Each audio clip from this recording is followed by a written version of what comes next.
आदाब नाज़रीन, हम फिर हाजिर हैं आपके सामने अहम मौजू के साथ। और मौजू एक बार फिर से ईरान और अमेरिका से जुड़ा हुआ है।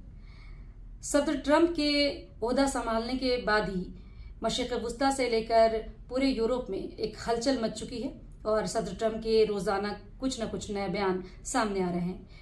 एक तरफ सदर ट्रंप ने अपने हुकूमती दस्तावेज पर दस्तखत करते हुए अपने हुकूमत के इदारों को कहा कि वो ईरान पर दबाव की पॉलिसी अख्तियार करें।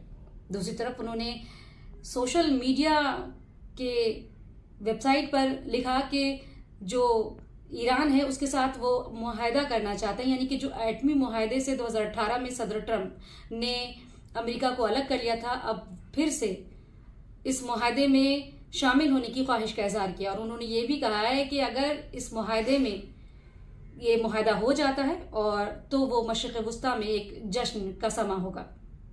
क्या ईरान सदर ट्रंप से मुआहदा के लिए तैयार होगा? इस पर ईरान ने जवाब देते हुए कहा है कि अभी ईरान इस पर बिल्कुल भी नहीं सोच रहा है और उसके किसी भी प्रोग्राम में ये शामिल नहीं है कि अमेरिका से इस तरह का मुआहदा हो, लेकिन बातचीत की राह हमेशा से खुली रहनी चाहिए। ईरान ने वाज़ेह तौर पर यह नहीं कहा कि मुआहदे में वो शामिल नहीं होगा या इस तरह के मुआहदे की ख्वाहिश नहीं रखता है, लेकिन अभी उसने इस बात को मुस्तरद कर दिया है क्योंकि पहले ही सदर ट्रंप ने ईरान के लिए मुश्किलें पैदा कर दी थी।